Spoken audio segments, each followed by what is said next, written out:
김민규 소장입니다. 자, 오늘은 2023학년도 숙명여대 입시 변화에 대해서 말씀드리도록 하겠습니다.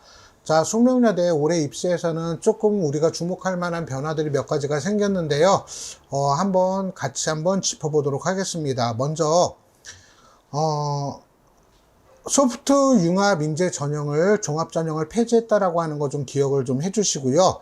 그 다음에 모집 인원을 본다면 지역 균형 선발의 경우에는 5명 증가해서 251명을 모집을 하고요. 논술 전형은 변화가 없습니다. 그리고 면접형, 종합 전형의 면접형이 있었는데 76명 증가해서 270명 모집을 하고요. 그 다음에 서류형 190명 감소해서 149명을 모집을 합니다. 자, 여기서 이렇게 어떤 인원수 변화가 큰 이유가 무엇이었냐면 작년에는 동일한 학과 내에서 면접형 따로 뽑고 서류형 따로 뽑았습니다. 그런데 올해 같은 경우에는 어떻게 바뀌었냐면 자연계열 학생들의 경우에는 서류형으로만 지원하게끔 만들었습니다. 그리고 인문계열 학생들은 면접형으로만 지원하게 이렇게 전형을 바꿨습니다. 자, 이런 부분들을 꼭 좀 기억을 해 주셔가지고 지원하는데 차질 없도록 해 주시기 바랍니다. 다시 한번 강조할게요. 서류형은 누구만? 자연계열 학생만. 그 다음에 면접형은 누구만? 인문계열 학생만 지원하게끔 전형을 바꾸었다라고 하는 거 꼭 기억을 좀 해 주시기 바라고요.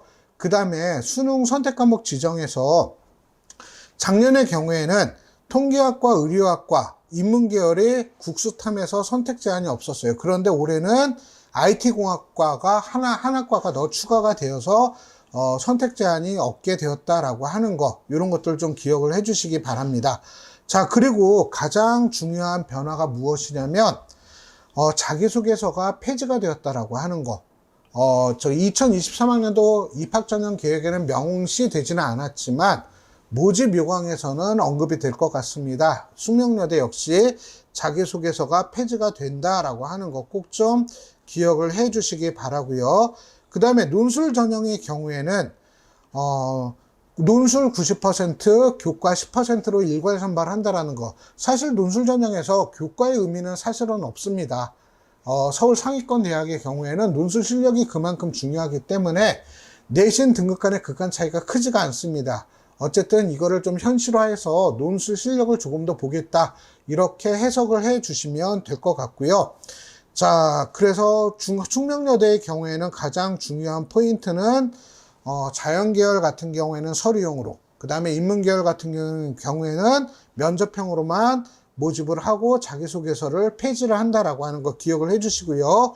자, 그 다음에 약학부에서 지역균형 선발로 약학부에서 5명을 선발한다라고 하는 거 기억을 해 주시는데, 수능 최저학력 기준이 수학 포함해서 3합 5, 탐구 하나 반영합니다. 덕성여대의 경우가 약학과가 수학 포함 3합 6인데 최저 2개, 탐구 2개 평균이거든요. 그런데 숙명여대의 경우에는 3합 5로 물론 덕성보다는 하나 더 높다라고 생각을 하지만 덕성여대의 경우에는 탐구가 평균이기 때문에 오히려 최저학력 기준은 숙명여대나 덕성여대나 거의 비슷한 수준이다, 이렇게 생각하면 될 것 같습니다. 그래서 약학부의 경우에 지역균형 선발로 5명을 모집한다. 결국은 수능 최저가 관건이다 라고 하는 거 기억을 좀 해 주시기 바라고요. 자, 그 다음에 숙명여대의 경우에는 약학부 외에 가군으로 모집을 하는데 모집 인원이 인문계열 91명, 자연계열 57명, 총 148명이 증가했다라고 하는 것 좀 기억을 해 주시기 바라고요. 그래서 올해 같은 경우에는 숙명여대 교차 지원이 어떻게 발생을 할 건지 이런 부분에 대해서도 좀 관심 갖게 지켜봐 주시기 바랍니다. 자, 그래서 숙명여대의 경우에는 가장 큰 차이, 학생부 종합전형에서 인문계열, 자연계열 지원하는 어떤 전형이 나뉘어지고 자소서가 폐지가 되었다라고 하는 거 꼭 좀 기억을 하시기 바랍니다. 자, 숙명여대 작년 입시 결과는 아직 발표가 되지 않아서요.